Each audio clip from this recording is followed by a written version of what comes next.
This is episode 114 of the Equestrian Author Spotlight podcast. I'm Carly Cade, and today I'm speaking with Robin Hutton. Robin has spent her adult life working in major event productions and the motion picture business. She was the writing and producing partner of Tom Billy Jack Laughlin for over 30 years until his death in 2013.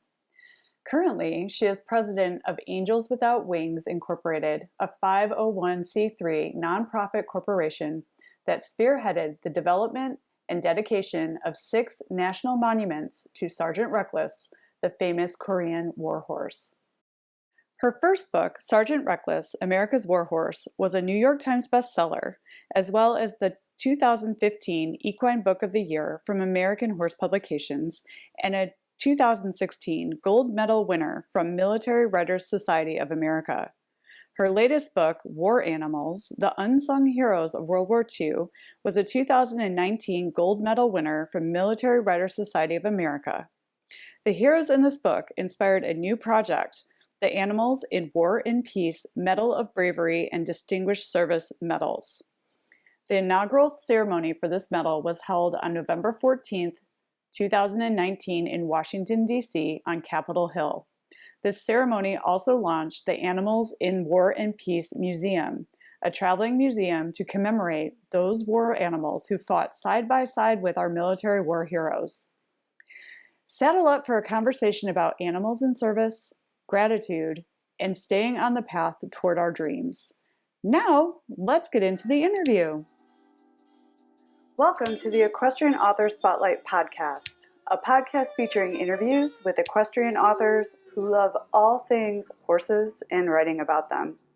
In each episode, you'll hear inspirational stories from horsebook authors, including writing advice and marketing tips to help you write your very own horsebook. If you're an author, aspire to be an author, or simply love horsebooks, then you are in the right place. I'm your host, Carly Cade, and creative writing makes my spurs jingle. Hi, everyone. Welcome to the Equestrian Author Spotlight podcast. I'm Carly Cade, and today it is my honor to have my friend and fellow author, Robin Hutton, on the show. Welcome to the show, Robin. Oh, Carly, thank you so much. I am so excited to be here. This is just a true delight for me today. It is the best. Robin and I have stories from when we first met each other. She is the author of Sergeant Reckless, America's Warhorse, which is a fantastic read. Robin has been dedicated to this amazing animal for a very long time. We're going to get into the nitty-gritty about how this book was written and some of her other projects and go from there. So as everyone knows who listens to the podcast, and if you're new, welcome. How I always like to open the conversation is asking the authors joining me, how have horses touched your life? Well, I have been very blessed because I have had horses. I've never owned a horse. Let me just start off by that. But horses are kind of my spirit animal. And since I was a little kid, I just have loved horses. Mind you, I never had a Breyer horse until Sergeant Reckless's Breyer horse came out. But I have just always loved horses, been around them.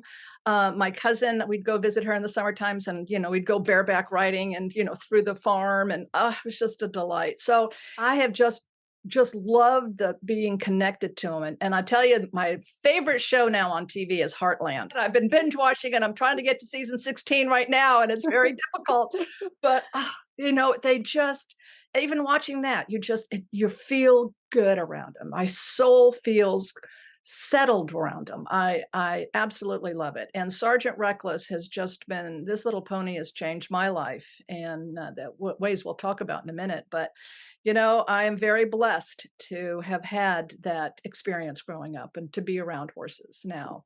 So. Yeah. And I would argue that you sort of do own a piece of this little pony that we're going to start talking about here, because you have been so involved in elevating her story and showcasing her and documenting her beautiful contribution to our country. So this is a perfect segue. Talk to us about Sergeant Reckless. So Sergeant Reckless, this little horse, honest to gosh, as you read, Carly, she is America's greatest war horse. There'll never be another horse like Reckless. And the amazing thing about her story, it was so funny. I discovered her story on a fluke. I mean, you never know where inspiration is going to find you. And that's one of the great things about being an author or somebody creative. You just never know.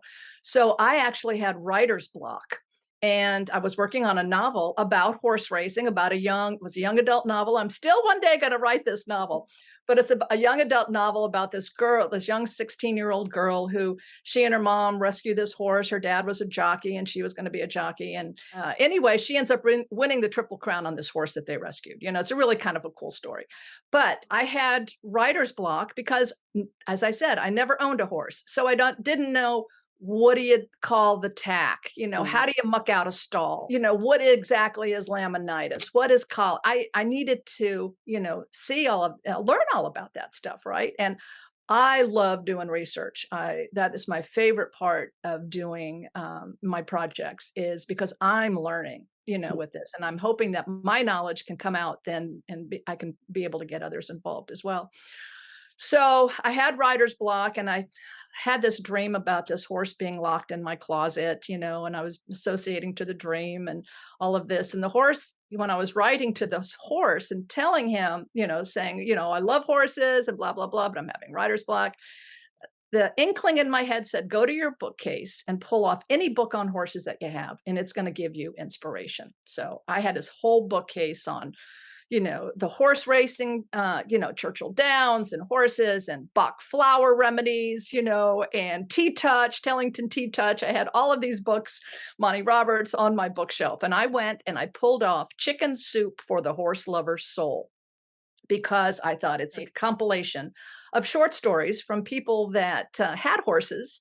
And so I thought I can get firsthand information on this. I read it, and halfway through, there's a little story in there called Sergeant Reckless, the Mighty Marine. And it was the story of Reckless giving birth to her first colt, Fearless, at Camp Pendleton.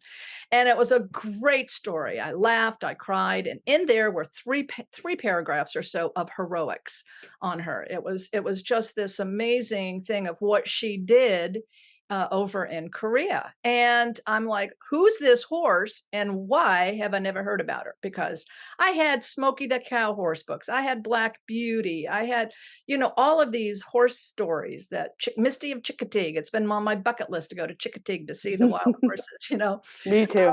Yeah. So we'll have to do that. Oh, yes. Road trip, girls trip. Oh my God. I am in. That would be so much fun. So anyway, so I Googled her name, and only 4 things came up from the internet. She had vanished from the pages of history. And mind you, this horse was as famous as Lassie and Rin Tin Tin when she died. Her story when she died was on the front page of virtually every national paper across the country, that this war hero died. And yet she was nowhere to be found on the internet. She didn't even have a Wikipedia page. Of course, Breyer wasn't even in the picture at that time. And this was in 2006. And I thought, man, this is a travesty. So I made it my mission that she was never going to be forgotten again. And the first year, I kind of just played with it. I dabbled with it because I was, doing other things, but she would not let me go. And so I finally started reaching out, out of the 4 links that came up on the internet. One was this wonderful story from 1992 that was in the Marine Corps magazine. And I reached out to the author of that, and she put me in touch with a couple of people. And then I started going on to military blogs, Korean War military blogs, to see does anybody know anything about her and all of this. And so it took me 7 years to research and write the book, because I had to track down the men that served with her to get their stories and to know how much this horse meant to them, and to see the expression on their faces when we unveiled the monument, to her the first time, especially. I'm getting the chills as I talk about it. I have chills too. It's phenomenal what she did. So it's just an amazing process. Now, her story, in my book, I talk about it. She was bred to be a racehorse. And she was owned by this Korean man, young Korean man who owned her dam. And he was a jockey and he used to race on on Reckless's mother. He just loved this horse, took such great care of her. And so when the Marines went to purchase her, she was in such great shape than the other horses in the stables there that she was the one that the Marines went to and purchased. Now, Kim Huk Moon was his name, and the only reason he sold his beloved pony to the Marines for $250 was to buy an artificial leg for his sister who lost her leg in a landmine accident. So when you see out of love for his sister, he gave up the only joyful thing and love that he had in his life. That sacrifice was truly, truly something. But because of the character in him, I think the character of Reckless was also revealed as she worked with her Marines. And it's just a great story in there when Eric Pedersen. He was the commanding officer of the recoilless rifle platoon. And, this gun is huge. You can see that these are the rounds of ammunition on her back, or actually on here, you can see on the thing. Each one of these rounds weighed 24 pounds. And so Mm. for the men to carry these rounds, they would carry three, 2 to 3 at a time. If it was a burly guy, he could maybe carry a little bit more, but that's a lot of pack to have on your back.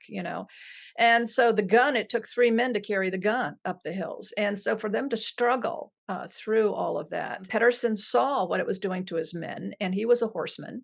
And he went and got permission to go to the track and see if he could find a pack animal to help carry the ammunition up to the guns for his men.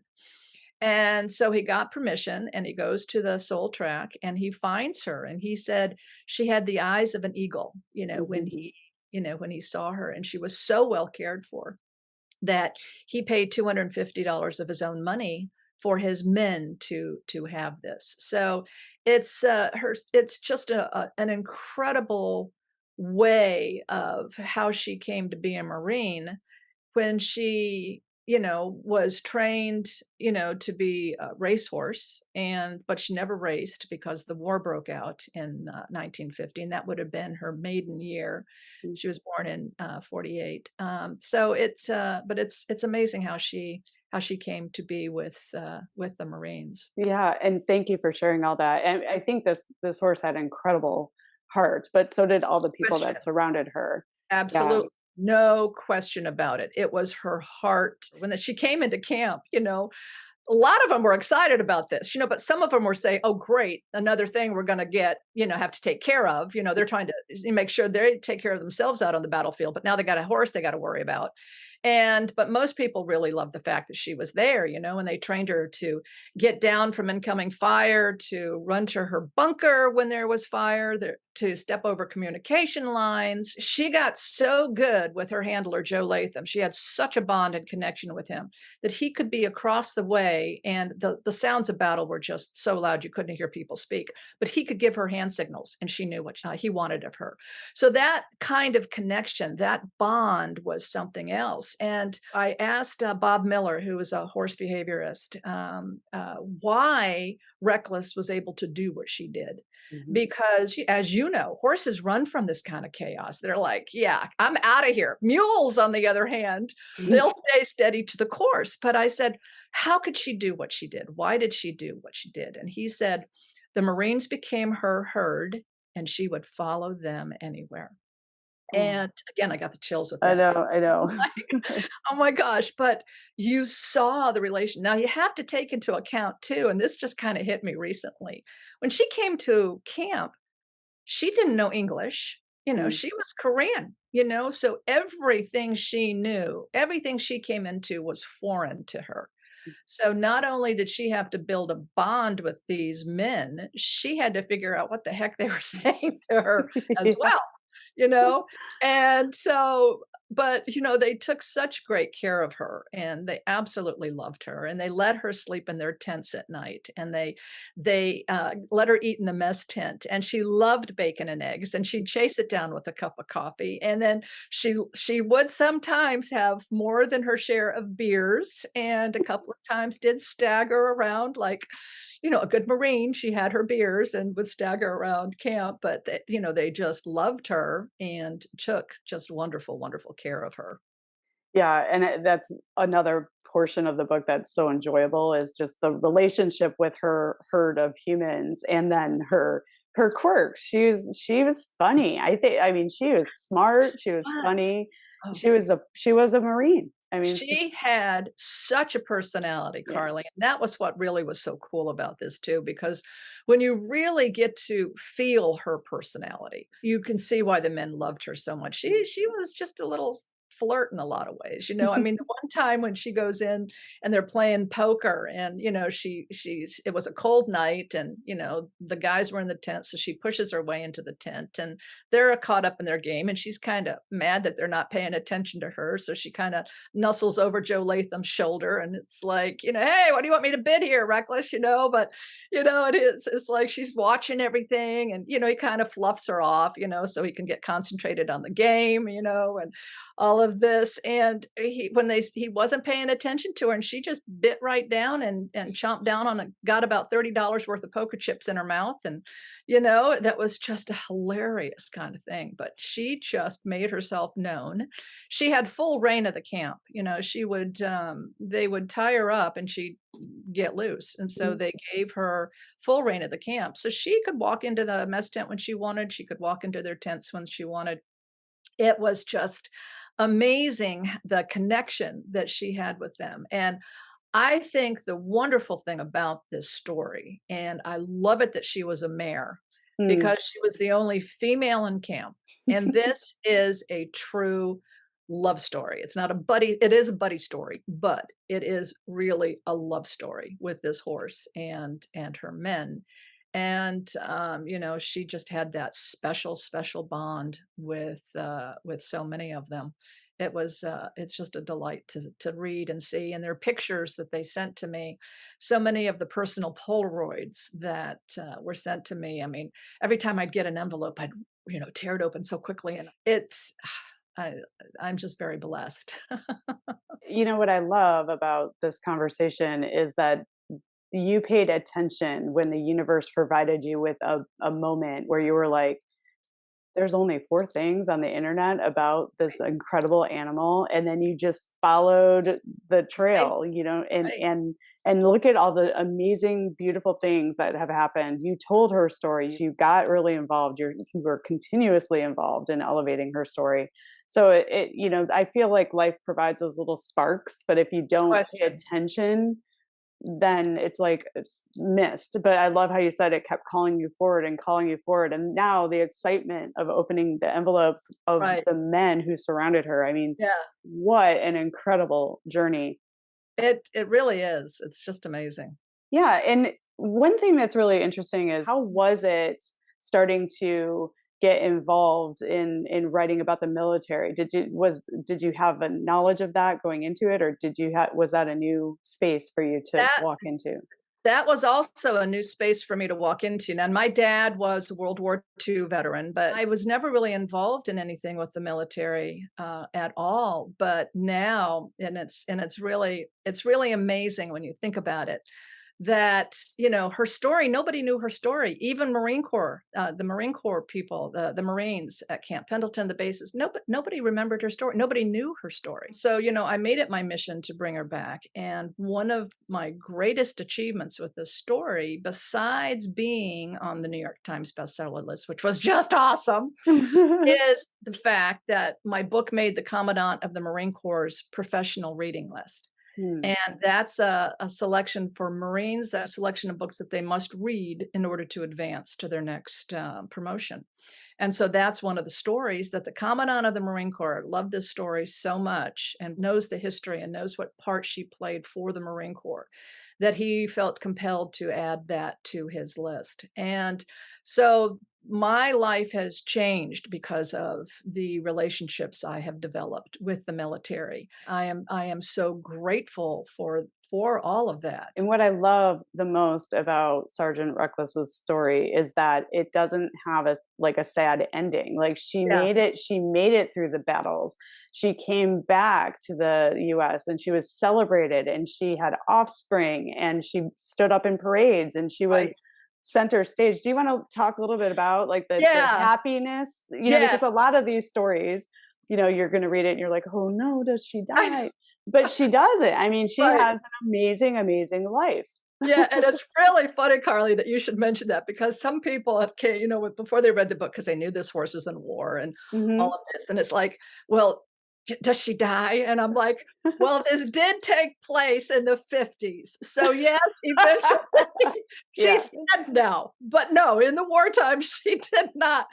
But, when you think about it, so let me just tell some of what she did so people can get an understanding Mhm, of mhm, heroics, and then we can, move on from that. But, they had to train her to get used to carrying these rounds of ammunition. And her first time that she was in a battle, they didn't know how she was going to react. That she'd been around the gun, but she had not seen it go off.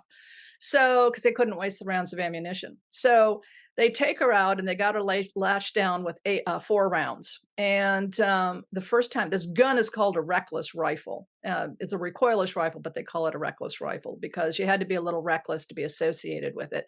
mm, Because the back blast of the gun shows the enemy where you're firing from. So you can mm, only fire the gun about 3 or 4 times, and you have to pick it up and move it to another place on the hill before incoming comes in.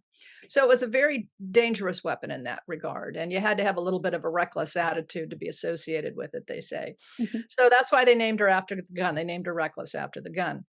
So her first time she hears this gun go off, she's loaded down with over 100 pounds on her back. She goes straight up in the air on all fours. And thankfully, her handler, Monroe Coleman, got a hold of her and just told her what a good pony she was and not to worry, I got you here, and all of this. It goes off again. And again, she goes straight up in the air and she's starting to get really agitated and fidgety. And so he, again, calms her down. The next time it goes off, she just goes up, she just, jerks back and they pick up the gun and run over. By the time they had finished this firing mission, she was so comfortable with the men. After it was done, they found her in a hole, smelling in a hole, looking at a helmet liner that she had found. She had gotten felt so safe with them that, she knew that they were going to take care of her. She had a couple of battles in the winter of '53, but in March of '53, during her most heroic battle, the Battle of Outpost Vegas, the Battle of the Nevada Cities. It was called the Nevada Cities because it was a gamble if the Marines could hold these outposts, because there's only 45 men or so on an outpost at a time, and each outpost helped defend the others. And 3,500 Chinese and communist North Koreans descended on all of these outposts at once, and other outposts along the line. So the whole line of resistance was attacked at the same time by the enemy. And so the men couldn't defend, they couldn't even defend their own outposts, let alone help each other. So Reckless was called into action for this battle. And she started the day on one day alone. She made 51 trips up to the gun sites, most of the time by herself. Now they would show her the way. They had to show her the way the first couple of times so she knew where to go. But after that, they would load her up, give her a slap, and up the hill she went. There was so much incoming and outgoing fire in this particular battle. 500 rounds a minute were coming in, not, let alone going out. They would collide midair and explode and rain down. And Harold Wadley in my book gives a beautiful description of seeing this struggling little pony carrying these rounds of ammunition up to the guns, in this firelight like the 4th of July. It was just crazy. She walked 35 miles through open rice paddies and up steep hills. She would shield the Marines going up to the lines. They would veer off and she would go up to the firing site. And she was wounded twice with falling shrapnel. She got hit in the forehead and she got hit in the left flank with falling shrapnel, but she never quit. 386 rounds she carried. That's over 9,000 pounds on her back. 9,000 pounds in one day, in one battle. And then she also carried wounded off the battlefield. So it was just truly, truly amazing. And because of what she did, she kept the gun so well supplied that her main gun froze, and that's why she had to quit that night, because the gun froze and she had nothing else to carry for that. So because she did what she did and kept the gun so well supplied, that battle, they were able to take back the outposts, all of the outposts, and they protected the city of Seoul from the enemy coming in, because it would have been a whole different ball game had they gotten down into Seoul. War ended 4 months later in July, and they give her a lot of credit for her work. That the armistice was signed 4 months later. So it's an incredible story. I love how she loved her human herd, but Yeah, those humans loved her too. I mean, yeah, and to do those things would show her the way once, and yeah, she just takes it on.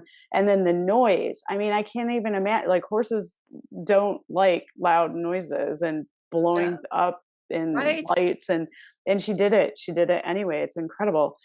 What do you think certain animals like Sergeant Reckless have that enable them to do things like that? Like, what is it? Like superior intelligence, like a bigger than normal heart? Like, what do you think it takes for an animal to do something like that?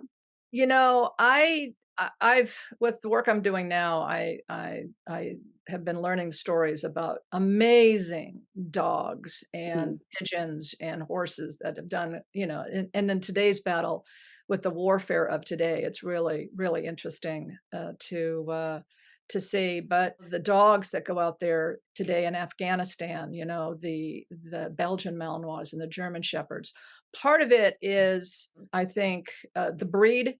A lot of the animals that have that breed, like the German Shepherd and the Belgian Malinois and Labradors, are big with drugs. But honestly, I think that they are very smart. It takes a very, very smart dog to be able to do this. Now, in World War II, it's really funny. Poodles were actually on the list to be donated to go serve war because they're such smart animals, and they fit everything, but their coat was just too much to take care of. We could have poodles just out there in the wartime, right? So go figure that out. But I think it really is. It's the main thing is the bond that is really developed between the men, because there was one dog, Ziggy, that got, and we'll talk about our Medal of Bravery here in a minute. Ziggy got the Medal of Bravery, and what this dog did, he went on like 12 nighttime helicopter drops. He found 3,000 pounds of explosives. He did all of these kind of things. They were looking for people of high impact and individuals. Ziggy was just a phenomenal dog, but it took 4 handlers to get him to be the phenomenal dog. It's that bond, it's the connection that the men develop and with the animal, and they know how to train the animal, bond with the animal. And Reckless was that way. The people that she bonded with, her first ones, most of them were horse people. Mhm. It just takes a special kind of intelligence, I think intuition, but it's really, to me, the bond. Yes, absolutely. And I love that your stories also elevate the connectedness that we have with animals and like Right. all nature. Like there is this, relationship. Like they will do things for us. We will Yeah. trust each other. There is love and intelligence. And even though they don't speak our language, they try to understand us Right. and we can understand them. So I think that's so Yes. special. Yeah. I'd love it if you'd also mention your other book, because you have the Sergeant Reckless story, but you've also explored stories of other animals in service in the Right. military. Do you want to share a little bit about that book and the award? The awards that Yes. Yes, yes. sure will. So, my next book is War Animals: The Unsung Heroes of World War II. And Awesome. there's a fun story about that. So there was a medal over in Great Britain called the PDSA Dickin Medal, and this medal had been given out since 1943. The British honoring animals that served in war. Mm. And during World War II, 32 pigeons, 18 dogs, 3 horses, and a cat received this PDSA Dickin Medal. So I nominated Reckless for this medal. And in doing research for this medal, I discovered all of the other stories of medalists that were given this award. And I'm like, these stories are phenomenal. So I reached out to my publisher and I said, I'm heading to London to get this medal. Can you write me up a press release and check this out and all of this? And he writes me back and he says, man, there's some really great stories here. He said, what do you think about writing a book? Now, mind you, I had pitched a book on pigeons, the war pigeons to him. And he passed on that because he said, birds are just not warm and fuzzy like dogs and horses. But they're really cool birds, they're war birds. So he finally saw what I was seeing and he says, okay, we'll call it like Feathers and Fur Animal Heroes of World War II. And I said, okay, that sounds great. So I go over to England, I get the medal for Reckless, and I make a connection with the PDSA. And I tell them I want to write this book. And when I'm over there to do the Reckless medal, I said to the director, why doesn't America have a medal ceremony like this? Why don't we do something like this for our, heroes?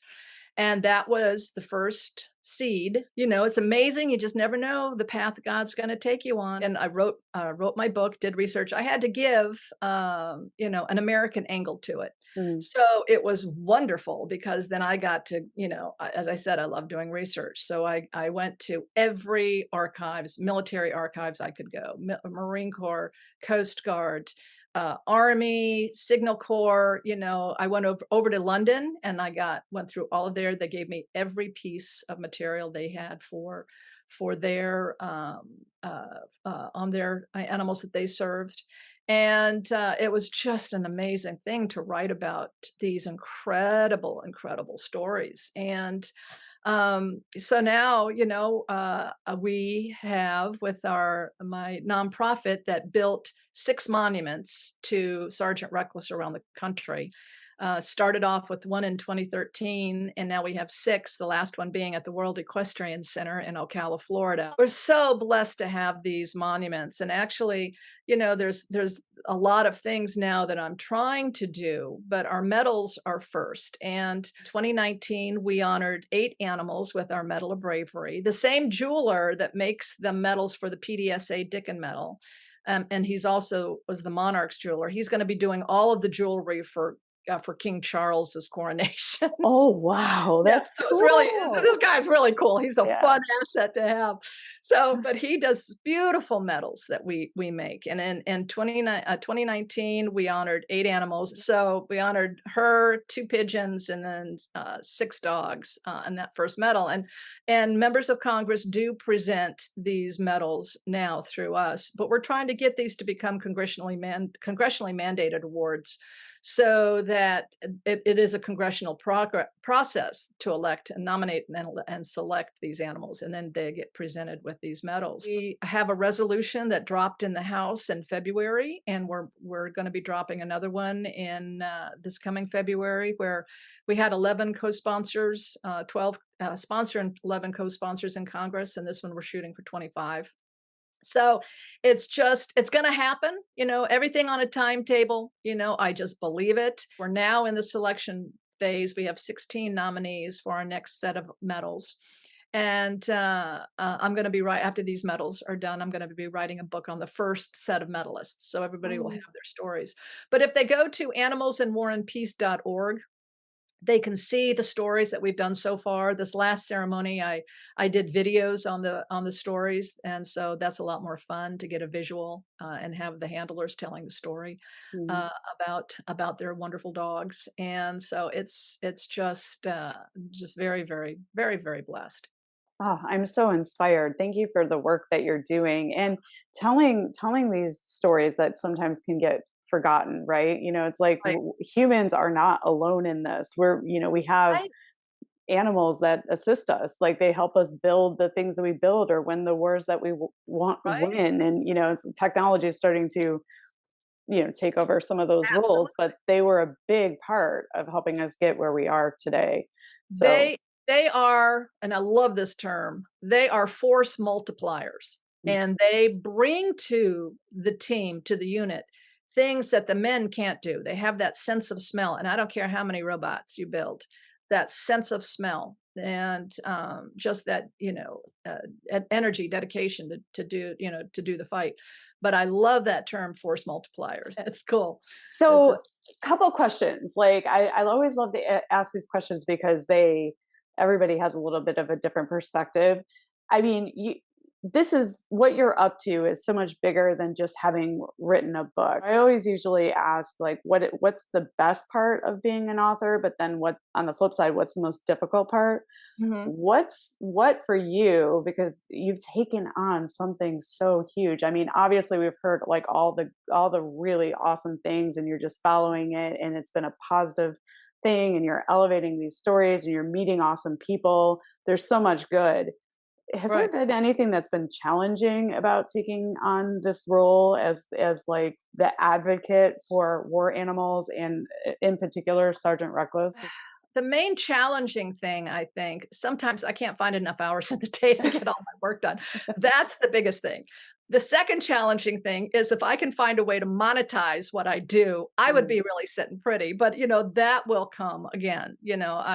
I do so much of this work with my nonprofit gratis because it is a nonprofit, and I want these animals. It's not about me. It's the animals. I want to get their stories out. I think that's the hardest thing.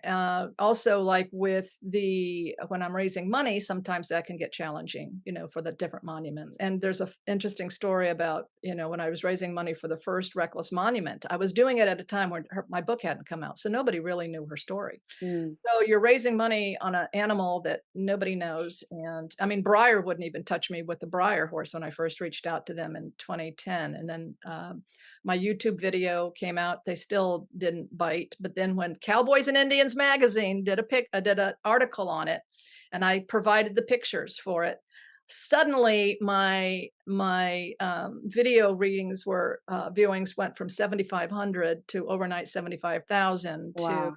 now almost 2 million. So it has this wonderful effect. But I think for me now, it's really just trying to stay focused. And I've not been able to write anything since my War Animals book because I've been caught up in all of these other things. And that to me has been the hardest thing because I miss connecting with that part of me. I miss that connection.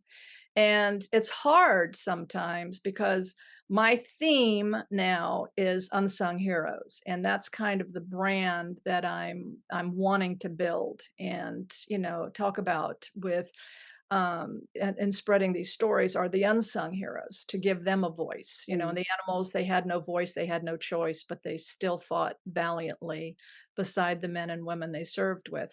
But it's I miss that connection. So that's why I'm doing this next book on these short stories of all the 20 animals that would have received our Medal of Bravery or Distinguished Service Medal, because I'm familiar with those and I can pull it together rather quickly. Now, the other thing for me is in writing, like when I was writing my War Animals book. Now, I told you, Reckless took me 7 years to research and write. War Animals, and that was with one animal. War Animals, I have over 73 stories, and I had a year to research and write that one. Oh my.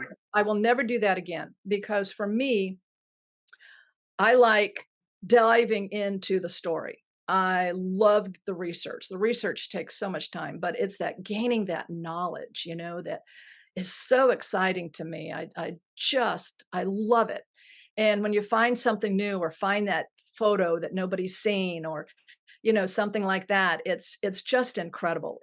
With this story, I had to rush through the stories, so I couldn't experience them on the level that I wanted. So I like living, just being able to breathe with these stories and then put Mm. them to paper. But I was on such a tight deadline, so I'll never, never, never do that again. I think the hardest part too for me, and one of the things that and as we talked about things you learn, what would you like to know before, your book comes out? I found out, realized that, my book, fortunately, it was produced, I had it published by a traditional publisher, and they were wonderful and they loved the book. It was a history imprint with Regnery History and Regnery Publishing.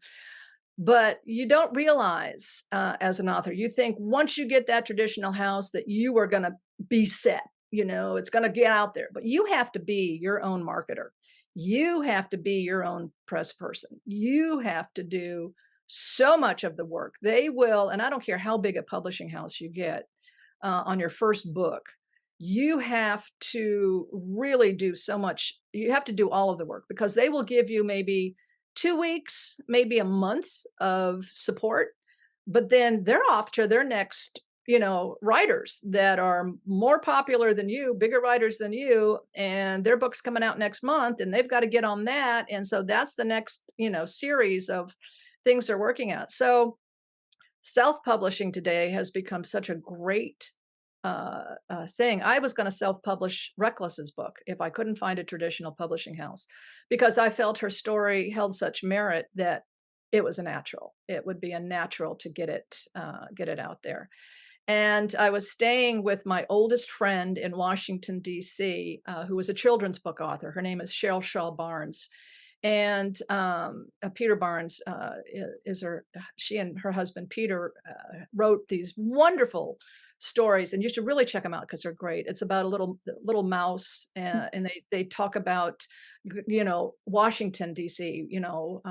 Gosh, I wish I'll have to send you some of the links, but she writes these and she illustrates these books, and he writes the story, and it teaches kids about how Washington works, how Congress works, Oh, cool. what is the Declaration of Independence, all of this. Yeah, it's wonderful stories.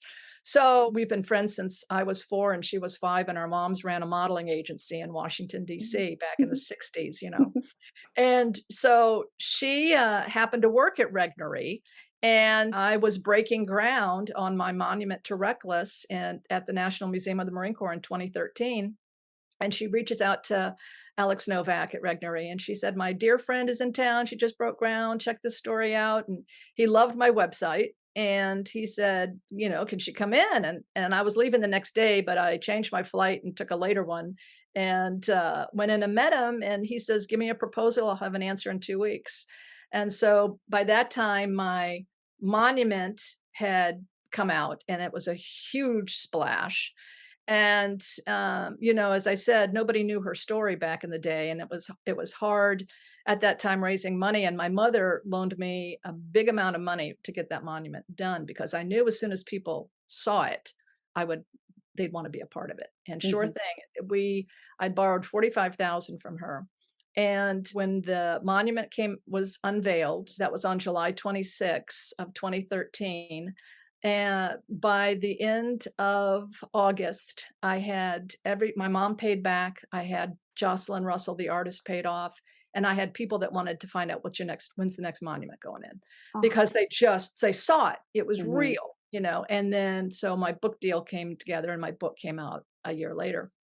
How So magical. and it was, but and as we talked about too, when I discovered her story, what was interesting enough, because I worked with Tom Laughlin and Dolores Taylor, to most of your people won't remember their movies, but the Billy Jack movies were very, very popular back in the day in the 70s. And so Tom had a top,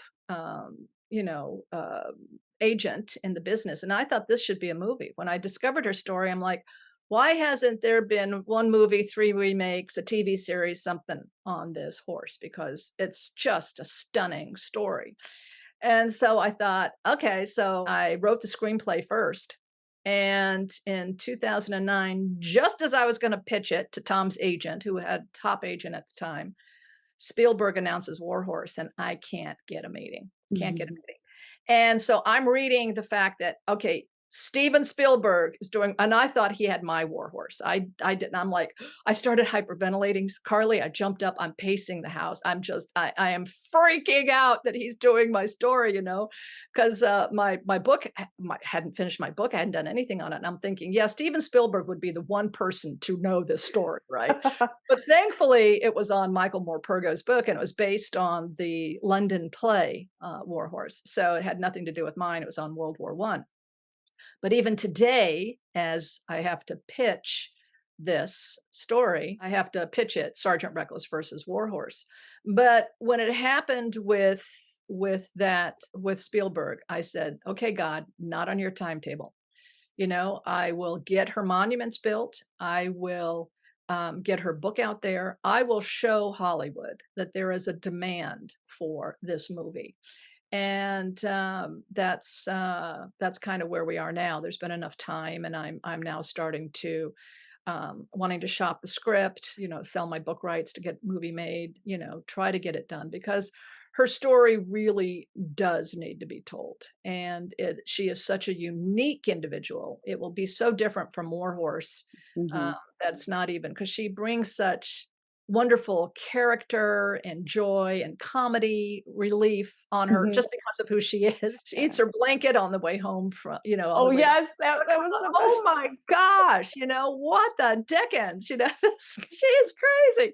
Yeah. But it'll make a great film if it comes anywhere close to my vision for it.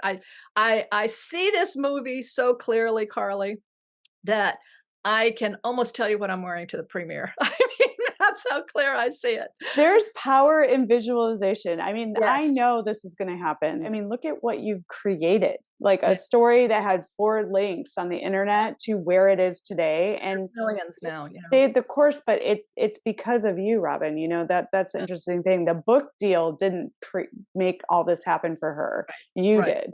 Yeah, The book helped, right? And right. now and it's step after step after step, and you're just gonna keep driving towards it, and I know this is going to be a movie. I'm excited, and I'm glad you shared that because, like, everything's timing, right? It's like Everything's timing. and it's also like a conversation I had with another guest on the show. It's like, don't take the no. It's like, sure, no, no, no. Wait for your yes, because Right. you have to go through a bunch of no's until you get to your yes. Absolutely. And then, the timing wasn't right for the script then, and then you had the competition from Spielberg and Warhorse, Right.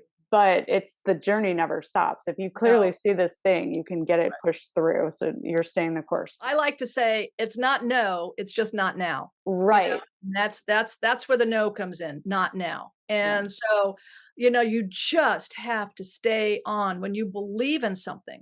These things are put into your heart, these dreams are put into your heart, as if God puts these things into your heart. I just truly believe that.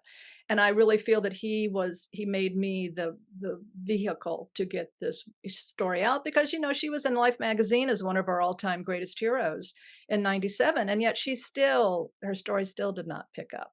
But it's timing is everything, and Mhm. you just have to never give up on your dreams. And as I said, at the Cowgirl Museum and Hall of Fame, instituted in 2019, the night before our first ceremony in Washington, I'm at the Cowgirl Museum receiving the Sergeant Reckless Award. They just inducted this whole new award into their awards program, and they had unveiled the statue of her there, and they gave me this wonderful honor. And as I said to them, I said, I have found that it's never too late to reinvent yourself.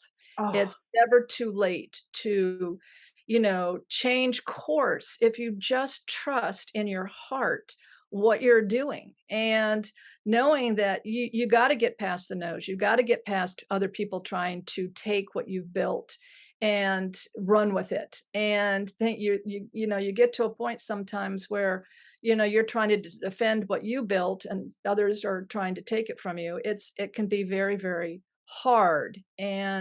But if you just know that it's happening for a reason of some kind, and it's whether to give you the strength to not only take this dream, but then see that it can happen and move on from there. You just have to be open to the universe and to see where you're supposed to go. And these dreams, the dreams in your heart are not the same as mine. And you were you were perfect to carry out those dreams that you're doing. And I'm so proud of you with all the books that you've written, Carly. Oh my gosh, when I think of in New York, you were there with your first one and you had the other ideas for them, and to see what you've done with everything. You talk about tenacity and the spirit of reckless, never giving up and just believing and doing. That's you personified. And I am so proud, so, so proud of all that you've done. Wonderful to see the generous heart. And that's another thing. You have to be generous. You have to be kind. You have to have a good heart with all of this. Doesn't mean you have to be a wimp, not by any means, but in standing up for your beliefs, that makes you strong. It does. You don't have to be a jerk about it. There's so many lessons to be learned in all that we do if we just have an open mind to learn them, and to believe that these are lessons for our good. Even the bad things, they're lessons for our good to make us better. So, Ah, awesome words of yeah. wisdom, and thank you so much. I will say, just to let our listeners know, so Robin and I met around the holiday season in New York for the first time, right after I had just written my first book, and we were both at the Equus Film Festival together. We both won Winnie Awards while we were there. I Mhm. think it was 2016, Yes, I think it was 2016. and Robin took me under her wing, and I have her book that she signed to my husband and I here. Oh, that's great. I wrote you a book, I didn't I? know, it was fantastic. I mean, our relationship, when I talk about Authors Unite, Robin is the Right, epitome of this. I didn't know what I was doing as a first time author. right. You said, always have your book with you, make sure you're holding it up for photo opportunities. You gave me a lot of coaching. Yes, because I was a nervous little Nelly Right. at my very first event supporting my book, and then you and I have continued to have a relationship, and it's all about relationship and It being is. kind and generous. So I thought, in the spirit of Thanksgiving, maybe we could show on Oh my YouTube god. our turkey hats that we got Yes. when we were Oh in my New god. York. This is so cool. You see, let me get the top of it. There. Oh my gosh. I have had so much fun with this hat. I wore this at a luncheon in Newport Beach at a fancy one of the fancy clubs down there. And, because it was Thanksgiving, I was there for brunch and I'm like, I'm wearing the turkey. The turkey hat, and it was just random. I think It was crazy. it was right before Thanksgiving. My husband Adam and I popped into like a costume store, and then we all just decided we're going to buy turkey hats. Yeah. And I will include pictures of that adventure in the show notes and also wrap some of those into the video here. Right. But I would like to say how thankful I am for you and all the other authors who show up on this show and create relationship with me and support other authors and unite with other authors and take care of each other. I am so thankful for that. Right. And I'd love to know what you're thankful for. I am so thankful that I have been on this ride, and the people that I've met, and the people like you that have become part of my tribe, that Mm. I thank God for them every day. I just try to find, ways to express how much I appreciate what others have done for me on this path, and and it just continues to grow. And the authors that I've met, that I'm in another writers group. I'm in a military writers group, Military Writers of Society group, and they are an awesome bunch as well, with the military. And they just they just awarded me with the Writer of the Year Oh. award in August. And I'm like, there's so many other writers out there that deserve this, really deserve this. But, I was so grateful that when you get people together like you, or, people that really appreciate the journey that they're on with their books, not those that are just doing it for money, because there are a lot of mean bad people out there, and you just have to Mm, learn how to dodge those people, and especially when they're trying to take what you've done, or ride on your coattails or whatever. So you just have to be mindful. But I am grateful that the journey that we are all on, we're able to do it together, like today, to kind of help lift each other up, and just have a and these memories that we've shared too, mhm. just it brings me such joy to even think back on that, when going up to the top of the Rockefeller Plaza. It was With amazing, these and our hot turkey hats. dogs. Oh my god, Adam had his. Oh my god, it was just priceless. It was just priceless. So I am just very grateful for the people that I have met and have become friends with, and then continue to inspire me. I mean, Mhm. with these animal stories, the people that I meet that had, with these stories, I will never go through what they went through, and I am so grateful that they trust me to tell their story, in the best way, knowing that I'll protect them in every way I can. So it's just really, I'm just grateful for so much. I could talk about it all day long. So Yeah.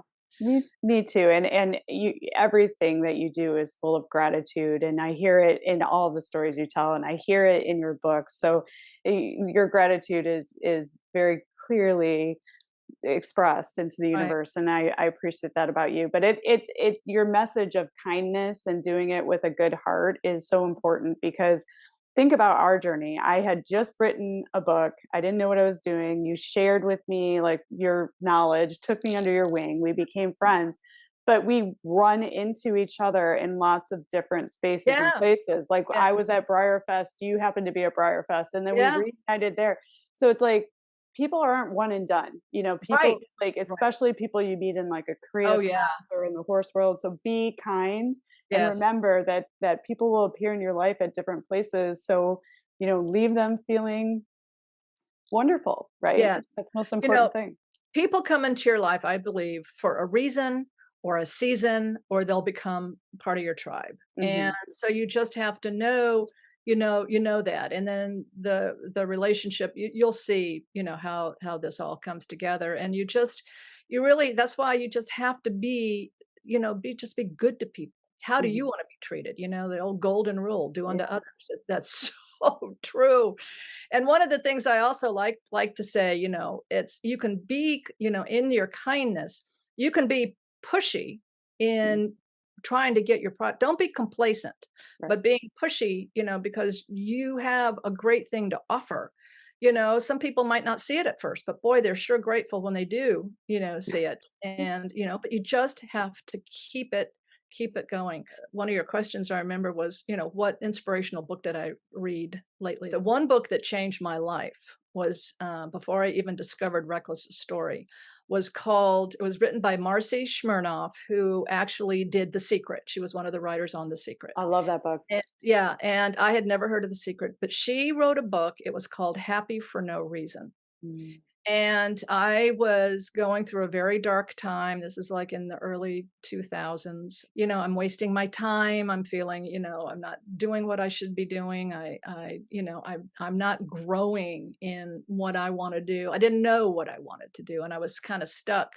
But I read her book, and it was each day essentially each day find that one moment, 1 second of joy, and there's joy somewhere. You just might not be seeing it because you're depressed.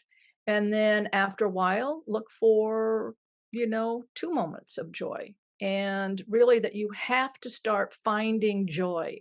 Joy is in the journey, and that you have to find joy in it to get you through the bad times, to get you through the times where you just you don't feel like you can go on or have what it takes, or you got writer's block and this will never happen, I'll never get this book finished, anything like that. But she made me see, like, suddenly I'm having, like, all of these moments of joy. Till now I am, I of course I have my dark times, of course I have my doubts at times, but in the long haul, if I can step back when I'm feeling in my biggest pity party, you Mhm. know, just step back and try to see, okay, what is the message in this? And how can I, turn this around and know that, you know, if you have an attitude of gratitude, it's amazing where life can take you. But that book and I've given it to quite a few people that have gone through this, and it really did change my life. It really,